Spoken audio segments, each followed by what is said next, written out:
को चीरते हुए बदमाशों ने दस्तक दी और दोनों को धारदार हथियार से काटकर मौत की नींद सुला दी। उसके बाद दुकान में रखे सामान और कैश को लेकर चलते बने। जब सुबह हुई तो सनसनी फैल गई। बोकारो में डबल मर्डर से दहशत। राशन दुकान में घुसकर रेता गला। चोरी के दौरान हत्या की आशंका।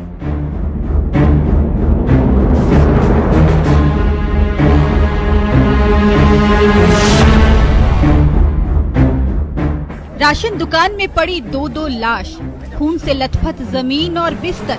बाहर हजारों की भीड़ और दुकान के अंदर बारीकी से तफ्तीश करती पुलिस उस खौफनाक और डरावनी वारदात की तस्दीक कर रही है, जिसे बेखौफ बदमाशों ने रात के अंधेरे में दुकान में घुसकर अंजाम दिया है। खौफ का मंजर बोकारो जिले के चास मुफस्सिल थाना क्षेत्र के पिजुलिया गांव की है, जहां दो शव मिलने के बाद गांव में सनसनी फैल गई और पुलिस तफ्तीश में जुट गई है। मेरे दुकान में चोरी हुआ है, जो बटका है, जितना भी बटका मैं पैसा सब टोटल निकाल लिया है, खुला हुआ बटका। क्या लग रहा है चोरी करने से आया? जो चोरी करने की नीयत से आया, जब पहचान लिया भैया गाँव वाला है, कोई दूसरा दूर का आदमी नहीं है, समझे, गाँव वाला आदमी है जो मेरे माँ पापा को और एक केट है, दोनों को मारा है, समझ भैया। और इससे पहले भी एक बार और घटना घटा है, ऐसे ही सेम घटना, समझ पा रहे हैं भैया। ये चोरी की नियत से आए थे, जो पहचान लिए, समझ पा रहे हैं भैया। मेरे पापा को रात को थोड़ा दिखाई कम देता था, ये धीवर जो है उसको दिखाई देता था, वो उसको पहचान लिया होगा, इसी कारण में उन लोग उसको मार दिया होगा। जिन दो लोगों को बदमाशों ने धारदार हथियार से रेत कर मौत के घाट उतारा है, उसमें दुकान के मालिक अरुण मेहता और राशन दुकान में काम करने वाला मजदूर फटीक धीवर शामिल है। वारदात के बारे में बताया जाता है कि हर दिन की तरह दोनों दुकान बंद कर पास के खलिहान में सो रहे थे। इसी दौरान बदमाशों ने बारी बारी से तेज धार हथियार से दोनों के सिर पर वार कर मौत की नींद सुला दी। उसके बाद दुकान का ताला तोड़कर दुकान में चोरी की वारदात को अंजाम दिया। 4000 कैश समेत जो हाथ लगा वो लेकर अपराधी चलते बने।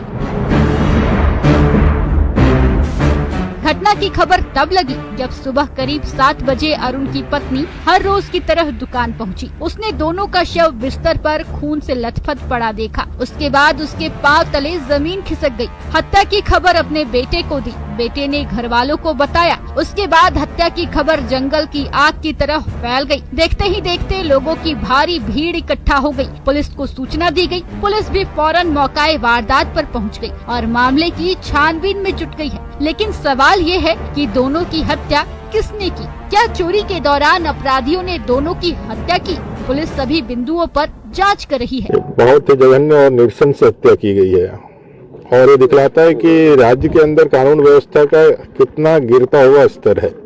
कल जिस तरह से एक विधायक के ऊपर नक्सलियों का हमला हुआ और आज चंदन केरी जैसे शांत इलाके में, जहां हम लोग यहाँ कोई क्राइम नहीं, ऑर्गेनाइज कोई क्राइम है ही नहीं, लगभग 2 साल पहले 2019 के अंदर ऐसे ही एक हत्या यहाँ पर हुई। इसी सेम इसका भी नेचर इसी तरह का था और ये हत्या लगातार दूसरी बार, उसका कोई अनुसंधान में कोई उसका रिजल्ट नहीं आया। चास मुफस्सिल थाना क्षेत्र के बिजुलिया गांव में कल मध्य रात्रि में 2 लोगों की यहां पर हत्या कर दी गई है। हत्या के कारणों का हम लोग जांच कर रहे हैं। प्रथम दृष्टया देखकर ऐसा प्रतीत हो रहा है कि चोरी करने आए युवकों के द्वारा ऐसा घटना किया गया है, क्योंकि वहां जो गले का पैसा था वो भी वहां पर गायब है। तो इसमें हम लोग फिंगरप्रिंट का जो फॉरेंसिक टीम है उसको भी बुलाए हैं, उससे भी अपना सारा कुछ किया जा रहा है। स्वान दस्ता भी आया है। सभी तकनीकी अनुसंधान करके हम लोग प्रयास कर रहे हैं कांड के उद्भेदन का। 2019 में भी इसी तरह की वारदात को अपराधियों ने अंजाम दिया था, लेकिन 2 साल बाद भी उसका खुलासा नहीं हो पाया है। ऐसे में पुलिस के सामने अपराधियों को पकड़ना और हत्या के पीछे के सच से रूबरू कराना किसी चुनौती से कम नहीं है। न्यूज़ 18 के लिए बोकारो से मृत्युंजय कुमार की रिपोर्ट।